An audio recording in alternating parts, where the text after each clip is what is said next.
I want to start with a challenge. It's called The Floor is Lava. Here's how it works. Everyone in your house needs a sheet of paper each, plus one extra sheet. If you don't have paper, then you could use books or dinner mats, t-shirts, anything that is big enough for you to put on the floor and stand on with 2 feet. Okay? Then you've got to switch on your imagination. Imagine that the floor in your house is red hot lava. You don't want to fall into that. You need to choose a starting point in your house and then travel to another room and back again without anyone falling into the lava. The only thing to protect you is your sheets of paper. 1 sheet each plus 1 extra sheet. Me and Lisa had to go earlier to show you how it's done. Let's have a look.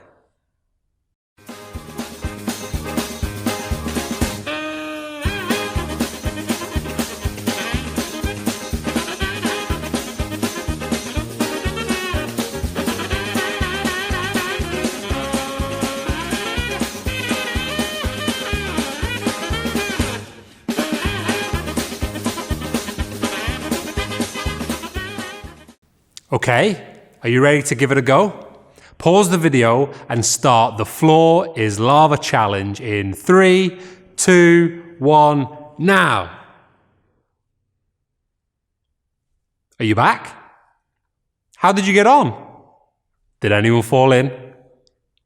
It was a challenge where, by using your imagination, you were surrounded by danger and trouble.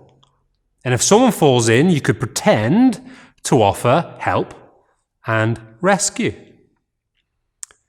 This week, we're carrying on in Ruth.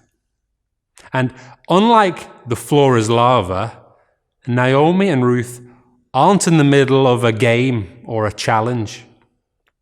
The danger and trouble they are surrounded by isn't in their imagination. It's very real. Can you remember the story so far? Naomi and her husband and sons left Bethlehem in search of a better future. But all they found was pain and sadness. After 10 years, Naomi returns home with just her daughter-in-law, Ruth. And here's the thing. Living in the time of Naomi and Ruth wasn't the same as how things are today. If you were a lady without a husband, or a girl without a dad, or a sister without a brother, things could get really hard really quickly. Women couldn't get jobs to make money. And if you didn't have money, you didn't have food. And if you didn't have food, well, without food, nobody survives very long. So here we have Naomi and Ruth. Alone. No future. But we did see a glimmer of hope last week, didn't we? From a farmer called Boaz. He showed kindness and gave them some food. But that isn't enough. It might get them through a few days or maybe a week, but what happens when the food runs out? What are Naomi and Ruth supposed to do? They are on their own. They are surrounded by danger and trouble. They are in desperate need of help and rescue. I want us to press pause for a minute. I want you to look at the picture of Naomi and Ruth. I want you to look closely at their situation. What do you see? I wonder, do you see you? The Bible tells us that we are all a little like Naomi and Ruth.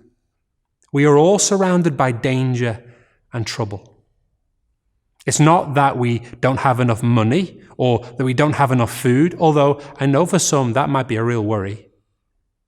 It's a much deeper and much more serious problem than that. We are surrounded by the danger and trouble of our sin.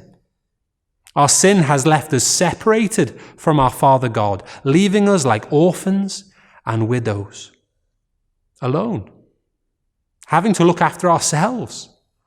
But you see, the problem is we can't look after ourselves. When it comes to sin, we can't save ourselves from its danger and trouble. We are all in desperate need of help, in desperate need of rescue. And so here's the big question. Is there anyone who can come to the rescue? Well, for Naomi and Ruth, the answer is yes. Rescue comes in the form of Boaz. See what he says to Ruth in chapter 3, verse 12 and 13. It is true, I am a relative who is to take care of you, but there is a man who is a closer relative to you than I am. If he refuses to take care of you, I myself will marry you. As surely as the Lord lives, I promise to do this. Boaz is a close relative of the family, and so he promises to marry Ruth and take care of her. Everything that he has, he will give to her. And everything that he is, he will give to her. Naomi and Ruth will be protected and provided for under the loving care of their rescuer, Boaz. But there's one slight problem. Did you notice it? There is another relative, a closer relative. And so the chapter ends with these words in verse 18. Ruth, my daughter, wait until you hear what happens. Wait. Will Boaz be able to keep his promise and marry Ruth? Will he be able to be their rescuer? What about our rescue? Do we have to wait too? Well, thankfully, the answer is no. Our rescuer has already come.